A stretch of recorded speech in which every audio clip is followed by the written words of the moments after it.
Hey guys, ಇವತ್ತು ನಾನು ಹಾಸ್ಪಿಟಲ್ಗೆ ಬಂದಿದ್ದೀನಿ. ಯಾಕಪ್ಪ ಅಂತಂತಂದರೆ ಒಳಗಡೆ ಹಲ್ಲು ಇದೆಯಲ್ಲ, ಹಲ್ಲು ಹುಳುಕ್ ತಿಂದ್ಬಿಟ್ಟಿದೆ. ಸೊ ಅದಕ್ಕೋಸ್ಕರ ಸಿಮೆಂಟ್ ಹಾಕ್ಸೋಣ ಅಂತಂತಂದು ಹಾಸ್ಪಿಟಲ್ಗೆ ಬಂದಿದ್ದೀನಿ. ಸೊ ರಿಸಿಪ್ಟಿವ್ ಶೀಟೆಲ್ಲ ಕೊಟ್ಟಿದ್ದಾರೆ.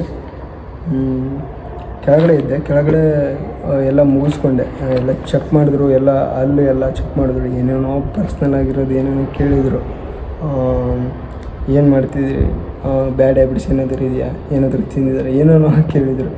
ಎಲ್ಲ ಹೇಳಿದೆ. ಆಮೇಲೆ ಈ ಥರ ಇದು ಮಾಡಿಕೊಟ್ರು. ಒಂದು ಶೀಟ್ ತೊಗೊಂಡು ಹೋಗಿ ಮೇಲ್ಗಡೆ 9th ಫ್ಲೋರಿಗೆ ಬನ್ನಿ ಅಂತ ಹೇಳಿದರು. ಹಲ್ಲು ಚಿಕಿತ್ಸಾ ವಿಭಾಗ ಡಿಪಾರ್ಟ್ಮೆಂಟ್ ಅಂತ ಹೇಳ್ಬಿಟ್ಟು. ಸೊ ಬಂದಿದ್ದೀನಿ. ಜಸ್ಟು ಇದೆಲ್ಲ ಸಿಮೆಂಟ್ ಹಾಕ್ಸ್ಕೊಂಡು ಹೋಗೋಣ ಅಂತ ನೋಡಿದರೆ ಊಟಕ್ಕೆ ಹೋಗಿದ್ದಾರೆ. 2 o'clock ಬನ್ನಿ ಅಂತ ಹೇಳಿದ್ದಾರೆ. ಆಲ್ಮೋಸ್ಟ್ 1 o'clock ಆಗಿದೆ. ಸೊ ಅದಕ್ಕೋಸ್ಕರನೇ ಅವರು ಊಟ ಮಾಡಬೇಕಲ್ವ, ಊಟ ಮಾಡ್ಕೊಂಡು ಬರ್ತೀವಿ, ನೀವು ಊಟ ಮಾಡ್ಕೊಂಡು ಬನ್ನಿ ಅಂತ ಹೇಳಿದರು. 2 o'clock ಬನ್ನಿ, ಎಕ್ಸಾಕ್ಟಾಗಿ 2 o'clockಗೆ ಎಲ್ಲ ಬರ್ತಾರೆ. ಬಂದುಬಿಟ್ಟು ಚೆಕ್ ಮಾಡ್ತಾರೆ, ಎಲ್ಲ ಸಿಮೆಂಟ್ ಹಾಕ್ತಾರೆ, ಇದು ಮಾಡ್ತಾರೆ ಅಂತ ಹೇಳಿದರು. ಸರಿ, ಓಕೆ ಅಂತಂದ್ಬಿಟ್ಟು ನಾನು ಆಚೆನೇ ಕೂತ್ಕೊಂಡಿದ್ದೀನಿ, ವೇಟ್ ಮಾಡ್ತಿದ್ದೀನಿ. ಊಟ ಮಾಡ್ಕೊಂಬರಲ್ಲ ಬೇಡ ಅನ್ನಿಸ್ತಾಯಿದೆ. ಮತ್ತು ಊಟ ಮಾಡ್ಕೊಂಬಂದು ಹಂಗೆ ಎಲ್ಲ ಸಿಕ್ಕಾಕೊಂಡ್ಬಿಡುತ್ತೆ, ಇದಾಗುತ್ತೆ ಅಂತಂದ್ಬಿಟ್ಟು ಎಲ್ಲ ಆದಮೇಲೆ ಬೇಕಾದರೆ ಆಚೆ ಹೋಗ್ಬಿಟ್ಟು ಊಟ ಮಾಡೋದು ಬೇಡ, ಡೈರೆಕ್ಟಾಗಿ ಈವ್ನಿಂಗೇ ಮಾಡೋಣ ಅಂತ ಊಟ. ಯಾಕೋ ಹೊಟ್ಟೆ ಹಸಿತಿಲ್ಲ. ಮಾರ್ನಿಂಗು ನಮ್ಮ ಅಜ್ಜಿ ರೊಟ್ಟಿ ಮಾಡಿದ್ಲು, ಆಮೇಲೆ ಅದು ಯಾವುದೋ ಪಲ್ಯ ಮಾಡಿದ್ಲು. ಚೆನ್ನಾಗಿ ತಿಂದ್ಕೊಂಡು ಸೀದಾ ಬಸ್ ಹತ್ಕೊಂಡು ಬಂದೆ. ಬಳ್ಳಾರಿಲಿ ಬಳ್ಳಾರಿಲಿ ಯಾವುದೋ ಡೆಂಟಲ್ ಕಾಲೇಜ್ ಅಂತೆ, ಡೆಂಟಲ್ ಕಾಲೇಜ್ನಾಗ ಬಂದಿದ್ದೀನಿ. ಡೆಂಟಲ್ ಎಲ್ಲ ತೋರಿಸ್ಬಿಟ್ಟು ಅದೇನೋ ಹಾಕ್ತಾರೆ, ಇನ್ನೂ ಚೆಕ್ ಮಾಡ್ತಾರೆ, ಏನೋ ಚೆಕ್ ಮಾಡಿ ಸ್ಕ್ಯಾನಿಂಗ್ ಮಾಡಿಬಿಟ್ಟು ಆಮೇಲೆ ಬೇಕಾದರೆ ಸಿಮೆಂಟ್ ಹಾಕ್ತಾರೆ. ನೋಡಿ ಇಲ್ಲಿ ಏನೋ ಹಾಕಿದ್ದಾರೆ, ಏನು suffering from tooth sensitivity for immediate relief from pain. Okay, ಈ ರೀತಿ ಹಾಕಿದ್ದಾರೆ. ನಿಮ್ಮ ಪಾದಗಳನ್ನು ಇಲ್ಲೇ ಬಿಡಬೇಕಂತೆ. ಪಾದರಕ್ಷೆಗಳು ಗುರು ಶಿಟ್, ಈ ಥರ ಇದೆ. ಜಸ್ಟ್ ಊಟಕ್ಕೆ ಹೋಗಿದ್ದಾರೆಲ್ಲ, ಬಂದಮೇಲೆ ಬೇಕಾದ್ರೆ ಎಲ್ಲ ತೋರಿಸ್ಕೊಂಡು ಹೋಗೋದಷ್ಟೆ. ಈಗ ತಾನೇ ಒಂದು ಹುಡುಗ ಹೋಯ್ತು ಮರ. ಎಲ್ಲ ಇವರೇ ಮೆಡಿಕಲ್ಲು, ನರ್ಸಿಂಗೇ, ಎಲ್ಲ ನರ್ಸಿಂಗ್ ಕೋರ್ಸ್ ಮಾಡೋದು ಅನಿಸುತ್ತೆ ಇವರೆಲ್ಲ. ಅಂದರೆ ಎಕ್ಸಾಕ್ಟಾಗಿ ಇಲ್ಲಿಯವರು ತುಂಬ ಜನ ಇಲ್ಲ, ಬೇರೆ ಕಡೆಯಿಂದ ಬಂದವರು ತುಂಬ ಜನ ಇದ್ದಾರೆ ಇಲ್ಲಿ.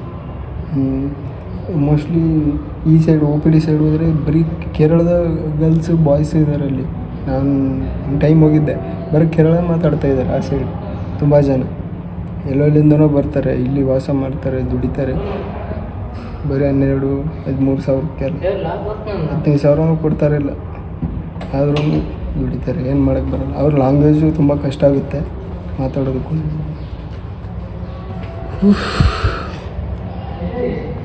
ಊರಿಗೆ ಬಂದರೆ ಏನೋ ಒಂಥರ ಫೀಲ್, ಅಂದರೆ ಒಂಥರ ಫೀಲ್ ಮಜಾ ಇರುತ್ತೆ. ಮತ್ತು ವಾಪಸ್ ರಿಟರ್ನ್ ಬೆಂಗಳೂರಿಗೆ ಹೋಗ್ಬೇಕಂತಂದ್ರೂ ಮನಸ್ಸು ಬರೋಲ್ಲ. ಇಲ್ಲ ಒಂಥರ ನಮ್ಮ ಅಜ್ಜಿ ಇದ್ದಾಳಲ್ವ, ನಮ್ಮ ಅಜ್ಜಿ ಅಂದರೆ ನಂಗೆ ಬಿಟ್ಟು ಈಗ ಬೆಂಗಳೂರಿಗೆ ಹೋಗ್ತೀನಿ ಅಂತ ಹೇಳಿದರೆ ಬೇಡ, ಹೋಗಬೇಡ, ಇನ್ನೊಂದು 2 days ಇದ್ದು ಹೋಗು ಅಂತ ಹೇಳ್ತಿದ್ದಾರೆ. ಯಾಕಂದರೆ ನನ್ನ ಬಿಟ್ಟು ಇರೋಕ್ಕಾಗಲ್ಲ. ಅಜ್ಜಿ ಅಂದರೆ ನನ್ನ ಮೇಲೆ ತುಂಬ ಪ್ರೀತಿ ನಮ್ಮ ಅಜ್ಜಿಗೆ.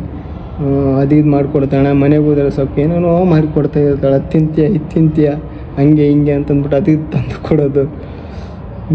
ಚೆನ್ನಾಗಿ ನೋಡ್ಕೊತಾಳೆ ನಮ್ಮ ಅಜ್ಜಿ. ಅಡುಗೆ ಮಾತ್ರ ನಂಬರ್ 1. ಅಡುಗೆ ಮಾತ್ರ ಅಡುಗೆ ಮಾಡೋದ್ರಲ್ಲಿ ನಮ್ಮ ಅಜ್ಜಿ ತುಂಬ ಸೂಪರಾಗಿ ಮಾಡ್ತಾಳೆ. ಕಮೆಂಟ್ ಮಾಡಿ ಯಾವಾಗಾದರೂ ಮೀಟ್ ಆದಾಗೆ ನಮ್ಮ ಮನೆಗೆ ಕರ್ಕೊಂಬರ್ತೀನಿ. ಚೆನ್ನಾಗಿ ಊಟ ಮಾಡಿಸ್ತೀನಿ. ನಮ್ಮ ಅಜ್ಜಿ ಊಟ ನೋಡಿ ಹೆಂಗೆ ಇರುತ್ತೆ, ಟೇಸ್ಟ್ ಮಾತ್ರ ಸಖತ್ತಾಗಿರುತ್ತೆ. ನ್ಯಾಚುರಲ್ ಫುಡ್ ಮಾಡ್ತಾರೆ.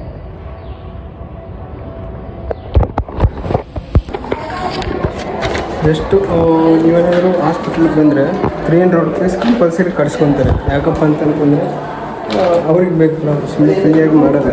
ಸೊ ಅದಕ್ಕೋಸ್ಕರ ನೋಡಿ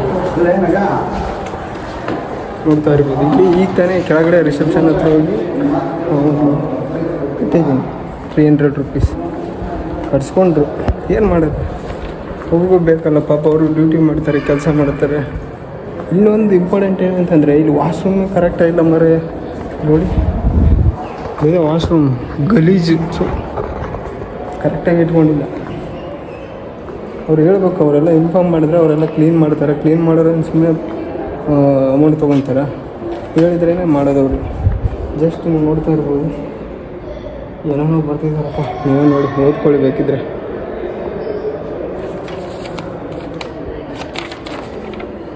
ಆಮೇಲೆ ಇದು ಅಮೌಂಟು ಪೇ ಮಾಡಿದಾಗ RPT ನಂಬರು 28665 ಅಂತ ಬರೆದಿದ್ದಾರೆ.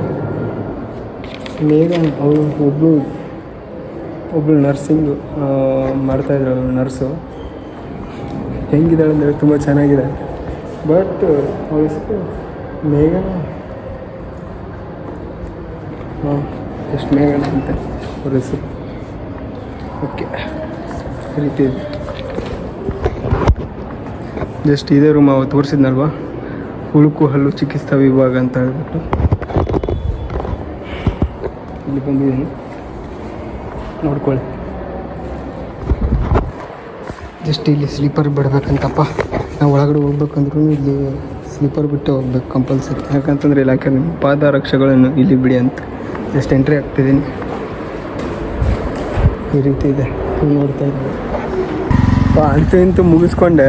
ನಾರ್ಮಲಾಗಿ ಅಲ್ಲಿದೆ ಗೊತ್ತೆ ಟೂ ಹಲ್ಲು ಏನಾಗಿದೆ ಅಂದರೆ ಈ ಕಡೆ ಎಲ್ಲ ಫುಲ್ಲು ಹೋಲ್ ಥರ ರೆಡ್ ಡಾರ್ಕ್ ಥರ ಆಗಿಬಿಟ್ಟಿತ್ತು.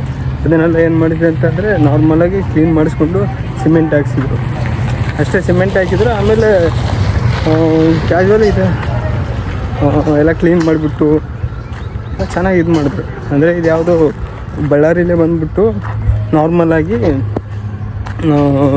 ಡೆಂಟಲ್ ಕಾಲೇಜ್ ಅಂತ ಹೇಳ್ಬಿಟ್ಟು, ಡೆಂಟಲ್ ಕಾಲೇಜ್ ಚೆನ್ನಾಗಿ ಮಾಡಿದ್ರು. ಚೆನ್ನಾಗೆಲ್ಲ ಕ್ಲೀನಿಕ್ ಮಾಡಿದ್ರು, ಎಲ್ಲ ಕ್ಲೀನ್ ಮಾಡಿದ್ರು. ಎಲ್ಲ ವಾಟ್ರಲ್ಲಿ ಹಾಕ್ಬಿಟ್ಟು ನಾರ್ಮಲಾಗಿ ಅದು ಯಾವುದು ಮಷಿನ್ ತೊಗೊಂಬಂದು ಎಲ್ಲ ಅದನ್ನು ಡಾರ್ಕ್ ಇರುತ್ತಲ್ವ, ಡಾರ್ಕ್ ರೀತಿ ಅದನ್ನೆಲ್ಲ ಕ್ಲೀನ್ ಮಾಡಿದ್ರು. ಕ್ಲೀನ್ ಮಾಡಿ ಆಮೇಲೆ ವಾಟ್ರೆಲ್ಲ ಬಿಟ್ಬಿಟ್ಟು, ಆಮೇಲೆ ವಾಟ್ರನ್ನು ಸ್ವಲ್ಪ ಬಾಯಲ್ಲಿ ಹಾಕ್ಕೊಂಡು ಆಮೇಲೆ ಕುಕ್ಕಳಿಸ್ಬಿಟ್ಟು ಆಮೇಲೆ ಅದನ್ನು ಚೆಲ್ಲೋದು. ಚೆಲ್ಲಿ ಆಮೇಲೆ ಎಲ್ಲ ಮುಗಿದ್ಮೇಲೆ ಆಮೇಲೆ ಸಿಮೆಂಟ್ ಹಾಕಿದ್ರು. ಯಪ್ಪ, ಅದಕ್ಕಿಂತ ಮುಂಚೆನೇ ಒಂದು ಸ್ವಲ್ಪ ಯಾವುದೋ ಒಂದು ಇದು ಹಾಕಿದ್ರು, ಅದೇನೋ ವಿಷ ಥರ ಇತ್ತು, ಏನೋ ಒಂಥರ ಈಸ ಇತ್ತು ಕಹಿ, ಅದನ್ನು ಹಾಕಿದರು. ಆಮೇಲೆ ಅದೆಲ್ಲ ಹಚ್ಚಿದ್ಮೇಲೆ ಆಮೇಲೆ ಇದು ಹತ್ತಿ ತೊಗೊಂಡು ಸ್ವಲ್ಪ ಲೈಟಾಗಿ ಕ್ಲೀನ್ ಮಾಡಿ ಆಮೇಲೆ ಸಿಮೆಂಟ್ ಹಾಕಿ ಆಮೇಲೆ ಸಾಫ್ಟಾಗಿ ಮಾಡಿಬಿಟ್ಟು ಎಲ್ಲ ಇದು ಕ್ಲಿಯರ್ ಮಾಡಿದ್ರು. ಚೆನ್ನಾಗಿ ಮಾಡಿದ್ರು ಎಲ್ಲ. ಈಗ ಜಸ್ಟು ಒಂದು ಸೈಡ್ ಮಾತ್ರ, ಈ ಕಡೆ ಲೆಫ್ಟ್ ಸೈಡ್ ಮಾತ್ರ ಮಾಡಿದ್ದಾರೆ. ನೆಕ್ಸ್ಟು ರೈಟ್ ಸೈಡ್ ಇನ್ನೂ ಒಂದಿದೆ. ಸೊ ಅದನ್ನು ನೆಕ್ಸ್ಟ್ ಟೈಮ್ ಯಾವಾಗಾದರೂ ಮಾಡ್ತಾರೆ ಅಂತ. ನಾರ್ಮಲಾಗಿ ಇವಾಗ ಕ್ಯಾಶುವಲಾಗಿ ಒಂದು ಸೈಡ್ ಮಾತ್ರ ಮಾಡಿದ್ದಾರೆ, ಇನ್ನೂ ಪೆಂಡಿಂಗು. ಈ ಕಡೆ ಈ ಸೈಡ್ ಇದೆ ಗೊತ್ತಾ, ಈ ಸೈಡ್ ನೆಕ್ಸ್ಟ್ ಟೈಮ್ ಯಾವಾಗಾದರೂ ಮಾಡ್ತಾರೆ. ನೆಕ್ಸ್ಟ್ ಮಂತು ಫಸ್ಟಿಗೆ ಬನ್ನಿ ಅಂತ ಹೇಳಿದರು, ಬಟ್ ಟೈಮ್ ಇಲ್ಲ, ಸಿಗೋಲ್ಲ ಅಂತ ಹೇಳಿದೆ. ನೋಡೋಣ ಏನಾಗುತ್ತೆ ಏನಂತ.